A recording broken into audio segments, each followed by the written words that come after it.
Ladies and gentlemen, how you all doing? This is Con Ulrich. And this is Ringru. Hello, hello, hello. And folks, we are bringing you some coverage of another SD2 monthly tournament. Rangbaron Harashija, who do we have? What are they bringing to break? On the left-hand side in blue, we have Onord playing as 20th Jaeger with a balanced income. Right-hand side in red, we have Mr. B playing as the first pose with a Maverick income. So, looking at this already, Jaegers, Poles, we kind of seen this matchup before, tons of infantry, but the thing I found kind of interesting, Onord's got no recon whatsoever. Who needs to spot when you can just send your dudes in and watch him get shot? Yeah, it ends up being kind of an expensive mistake or two. What would you think is the I don't know. reason behind this? It's a good question. I mean, we used to see it a lot with Recon not really being taken, like back before Recon was really bad. I mean, some players still like to play like that because it does work if you do it effectively, especially more infantry-focused decks, because frankly, your infantry do pretty good reconnaissance by themselves, and seeing how Onord is playing by spamming, well, a whole lot of Jaegers, surprisingly, I feel like he's going to be doing fine. You know, maybe not so much down south where the IL-2 has something to say about it. Or not. Unless the IL-2 decides not to shoot at him, I think he just lost some line of sight. That was a very, very lucky LOS Yeah, break. that would have been a tremendous amount of kills there and that massive, almost company's worth of infantry here. And I really do like how Nord is going straight down south into that forest. His division definitely plays quite well in that sort of engagement with all these Jaegers and Sturmjägers. And even Flammenwerfer Jaegers with 2 bloody flamethrowers. He wants to be fighting over here, that's for sure. Well, and the initial kind of flame war is going to start, and this is not going to go well for the Poles. No. No, and Poe's actually doing... I say doing decent in the town. The main thing is you have some tanks now while Nord has his stacks a little bit more back. We're also seeing a push up north here from Mr. B with some Polish Superiors and some T-34s on efficient shot, it seems. Yeah, I'm confused about that for half a second here, but I suppose we'll see a little bit more. I keep watching for the IL-2, but IL-2 doesn't have any ground targets because everything else is dead. Yeah. Yeah. Very interesting opener. I mean, all the flanks were actually being played right at the start, which is something you don't see in Hiroshige. It's usually just a fight for the town. And Nord's got a 16-8, and he's the balanced player. Yeah, but we saw some weird stuff happen over here on Tuesday as well. I don't want to get too far into it, but just suffice to say, not really the expectation that you had seen going into the match overall. No. But, I mean, Mr. B is starting to stabilize now a little bit. He needs to try and make his northern push happen at least, or try to get the town under his control. One of those 2 options, because I feel like he's have a hard time dealing with the Jaegers in the forest down south, as we're clearly seeing. I think it's going to be the northern push. I think the south is you throw up a blocking force and you pray. Yeah, and it's, yeah. Mm-hmm. there's just so much forest down south that it's a lot to cover. And the Poles have decent CQC infantry, but not to the extent of 28th Jaeger.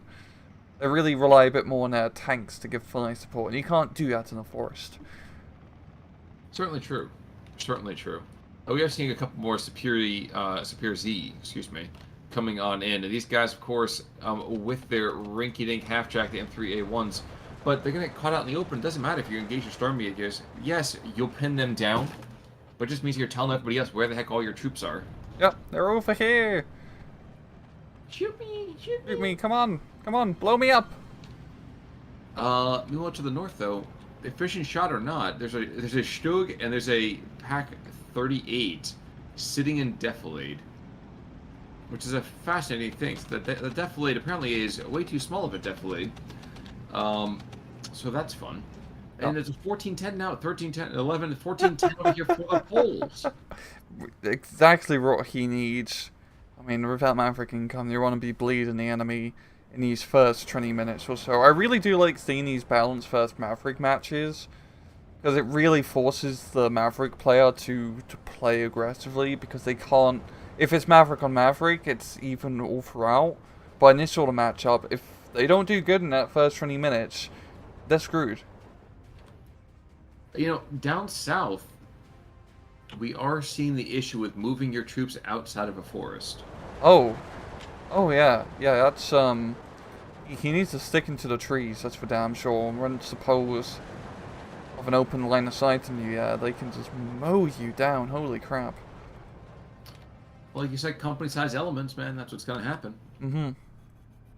He still has a lot of Jaegers alive still. He just needs to bait them into the forest and blow them up, yeah. He does, but there's an awful lot of infantry, and I mean the T-70s are not going to get a ton of work done, but they can at least keep this arterial going through the northern portion and the southern portion of the southern forest here, though. So There's some cheap tank fire support, and the town has been pretty even Stevens. I mean, both sides is kind of holding their retrospective half. There's a little bit more in here from O'Nord right now, but I don't feel like O'Nord has too much of a force to efficiently push. I mean, the two Stugs here as the key players so far, but at the same time, it's usually a bit costly to push into that town. And all the way up north, it is not looking good for O'Nord. no. Yeah. We did have this Panjäger taking out one of the offending T-34-76s. Unfortunately, he still is in the open trees, which means that line of sight is not his friend here. And the Stug coming the other direction. I mean, it's a very, very nice Stug. It's not going to do a whole lot, but it's a very nice Stug.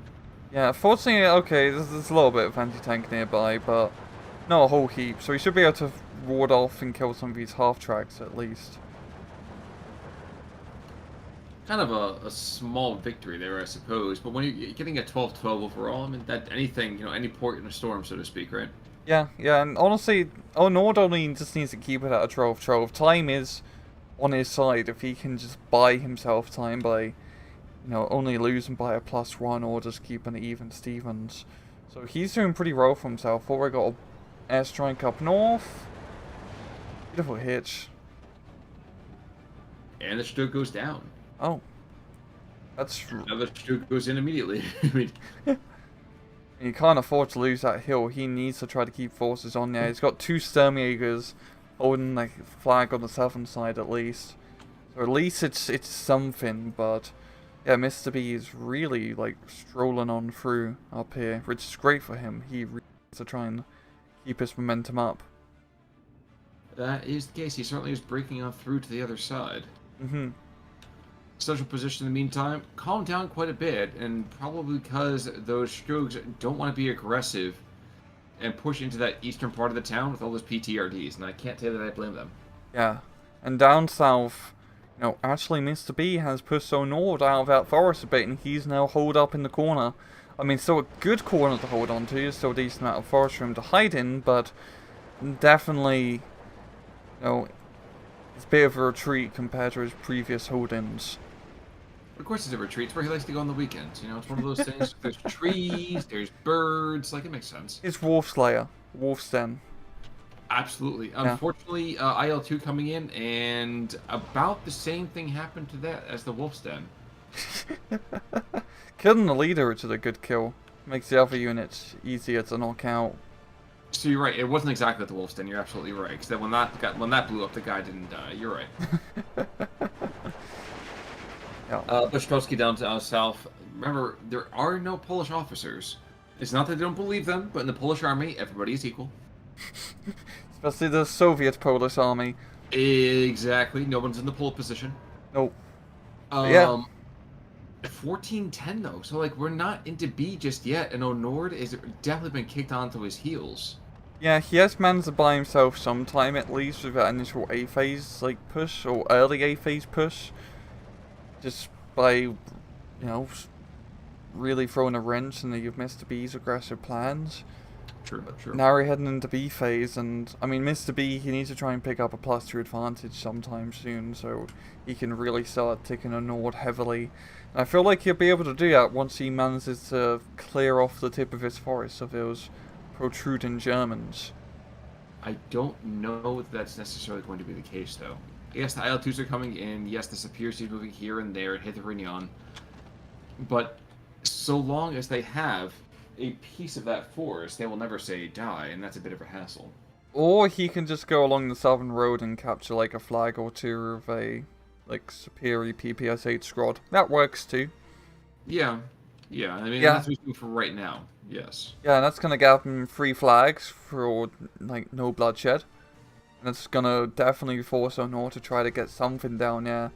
Which will mean that the forest is... I feel like his forest is gonna go down very quickly. Things are so clumped up, just a 1 or 2 IL-2 strikes. Rush in versus Pitchy, you got all the Germans. Well, especially when there's no officers either. Mm-hmm. Yeah, killing that leader was extremely clutch, because you can actually get surrenders now. And we're starting to see the reduction happening here. Yes, there are people taking losses, but more than enough troops. And I think they're keeping just some other planes on kind of standby, just to kind of keep things more or less under control. God, this is not Yep. looking good for an Ord now. Like, 18-6, he realizes down south, and he's bringing in a company of Jaegers. Isn't going to be enough or in time either, though. IL-2 comes in, and this is going to absolutely obliterate. Very danger close. Oh, Not bombs behind you to get the pins, and he's gonna rush in and get surrenders. Lovely 1-2 striker from the IL-2. Yes, indeed. I mean, crushing things overall. Yep, the Jaegers decide that maybe they should be a little more circumspect about their unloading. Yeah. Yeah. I have to say, Khan, this is probably one of the best like matches on Hiroshige we've seen in a while. Like, this Certainly is one of the most active. yeah, this is so wild seeing all the flanks actually seeing active play. Especially the southern one. No one ever pushes the southern flank. It's usually the one everyone ignores. Everything happens up north and in the center. Which is kind of a shame, because there's such an interesting level of material to be seen over here on the overall flank. It's just that everyone kind of says, ah, yes, trees. I must stay away from those. Yeah. And, I mean, it's not really one of those things that you can consistently get rid of, but I think you're right. Everyone gravitates to this hill play. Everyone gravitates to fighting in the town. They don't want to be thinking about, how do I push into these trees? How do I go and reduce this entire madhouse?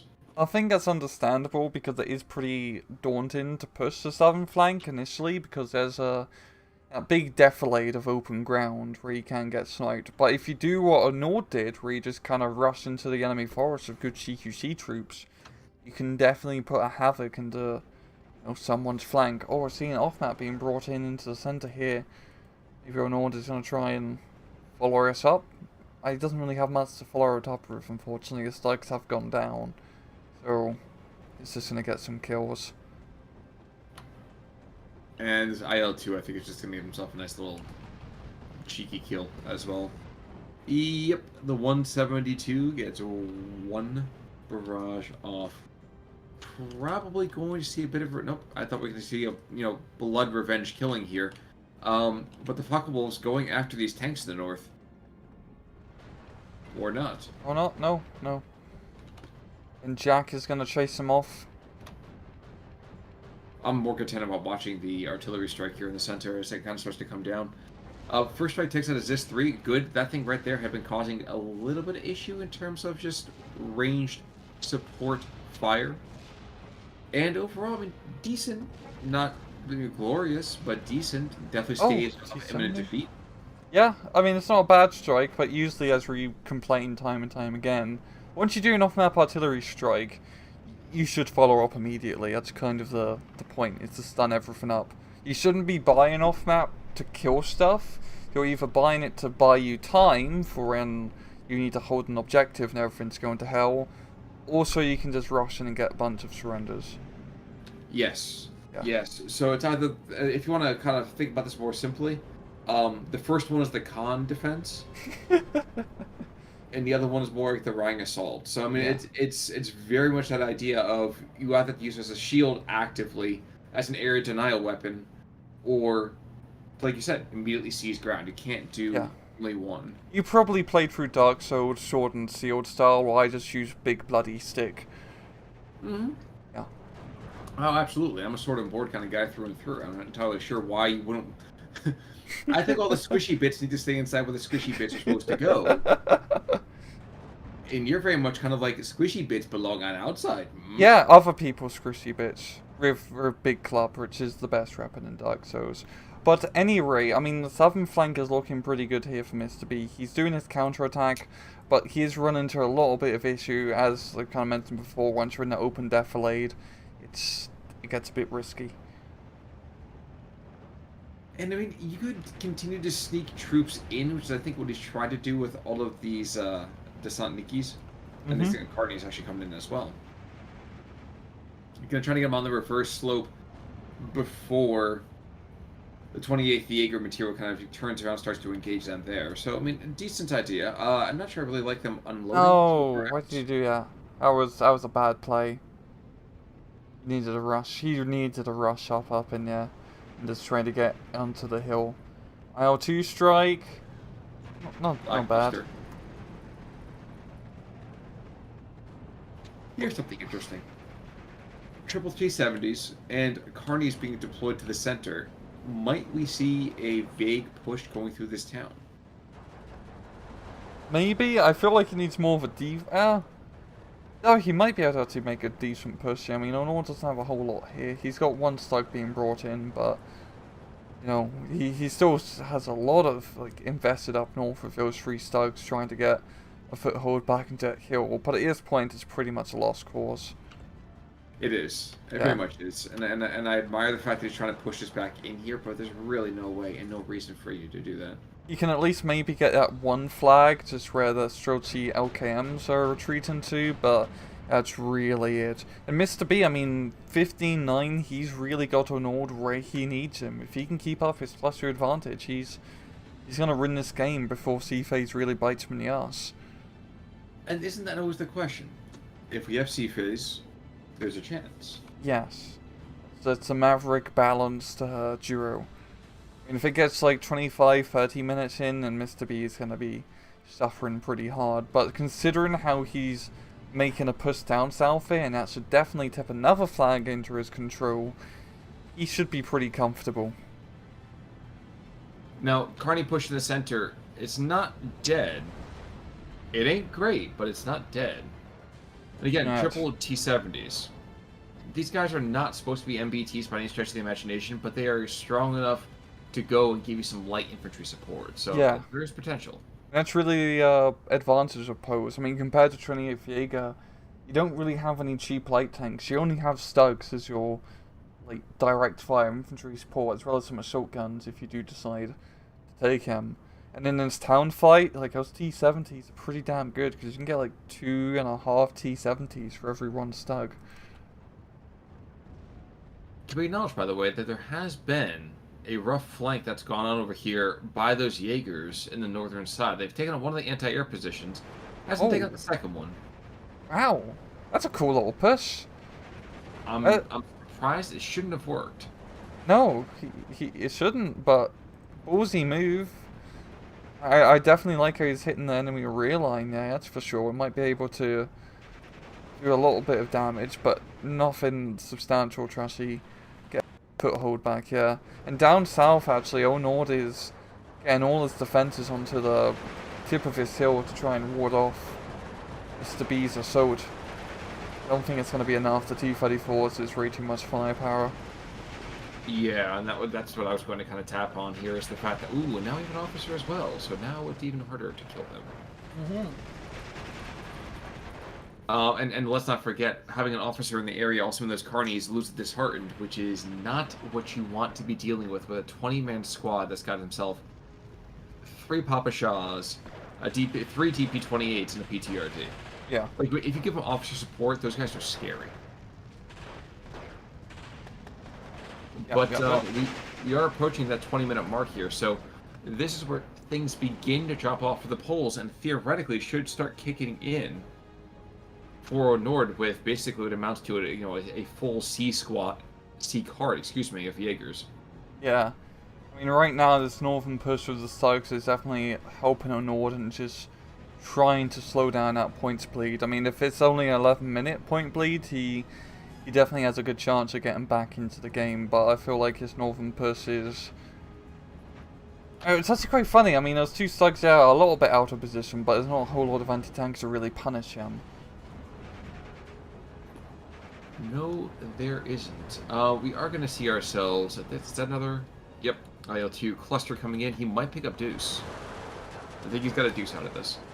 Come on. Oh no, he's splitting.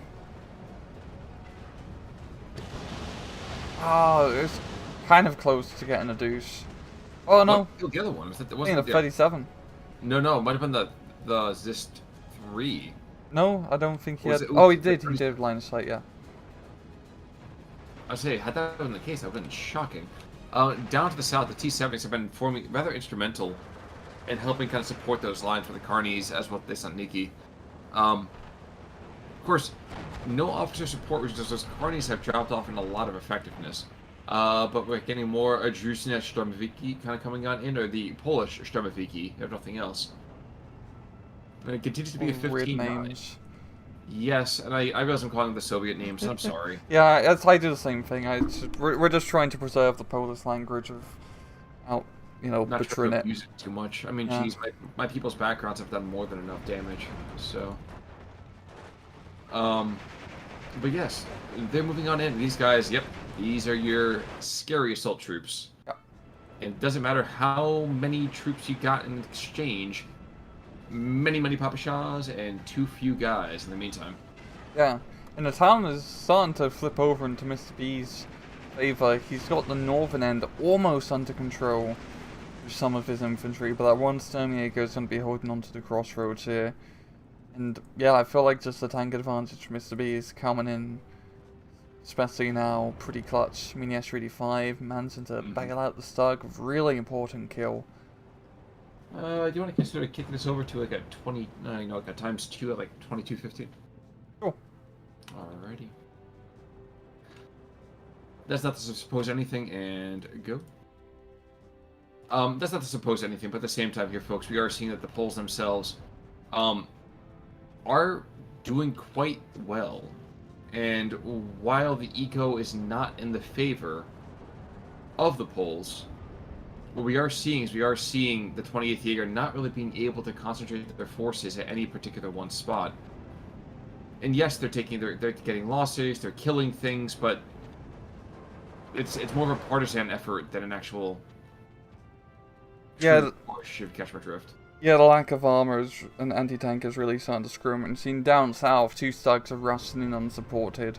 They can kill like 1 or 2 T-70s, but apart from that, there's not much else they can really do. Once they get flanked by Streltsky DPs with the PTRDs, they're gonna have a very bad time. Another IL-2 strike as well, so. Oh. Yep. He kills the T-70. I'm not sure if that was a friendly fire incident or what. Holy And crap, now look in we the have center. the March of the Jaegers. I think I can briefly hear Erica being playing as they come down the road. But they're splitting off all over the place. They're trying to kind of get things under control here, but it is 18-6. And I don't think they're going to get here in time. No. 19-5, yep, that's pretty much the nail in the coffin. Looks those Jaegers are going to go home empty-handed today. No targets are going to get picked up. Well done over here to Mr. B playing those poles. Yeah. Part of it was a partially divisional mismatch, I would argue. I'd argue that the armored vehicles disparity is too harsh to be a true, fair kind of comparison between. I know you disagree with me on that one. I totally get it. I also think that the artillery was a rather missed opportunity as well. So Poles are definitely like a very good division. 28th Jaeger, like the lack of light tanks and whatnot really hurts them. You have to be very on point with using air power and like infantry guns maybe to try and supplement that. But the main thing is the infantry is pretty nuts for 28th. I mean, those Jaegers, which are 20 points, have like 7 MP40s, an MG42, and a Panzerfaust. For 20 points. It's probably one of the most cost-effective infantry units in game. Maybe behind Izakari. But yeah, in that match, 100% really came down mostly to the armor. I think Mr. B also did really good with his air power. Absolutely. Absolutely, and that's kind of the way you need to play. I would argue you need to play the first Poles as well, is that you can't just depend on your ground troops. You have to truly make it a combined arms kind of approach here. Yeah. And you got really good IL-2s to exploit with the Poles. Like, they're a fun division because they're very good at knife fighting, as I've mentioned time and time again, as we've seen them played. Not great anti-tank, but against a division like 28 Vega, with not a whole lot of tanks, doesn't really matter. Those T-70s are going to work fine regardless. Absolutely. Absolutely. Yeah, no real substantial kills from the Poles, and... There's one Stug over on the 28th Jaeger who's got picked up 2 armored fighting vehicles, and that's a number of infantry otherwise, but nothing too crazy. Oh, it's pretty even all around. Everyone's getting a fair share of fighty, shooty action. And that's what you want to be seeing, though, too. You come here to see fighty, shooty action, and we hope that we can kind of deliver it to you, week in and week out here. But with that kind of said, that is going to conclude our coverage of material for the moment. Unless, of course, you have any other thoughts to add, sir. No, like a really good match of Hiroshige. Probably one of the best we've seen in a while. I agree completely. So, folks, we love seeing these replays, of course. Feel free to kind of make sure if you have a nice, lovely replay of Hiroshige, feel free to pass it along. Until next time, though, I'm Con Ulrich. I'm Mangru. Take it easy.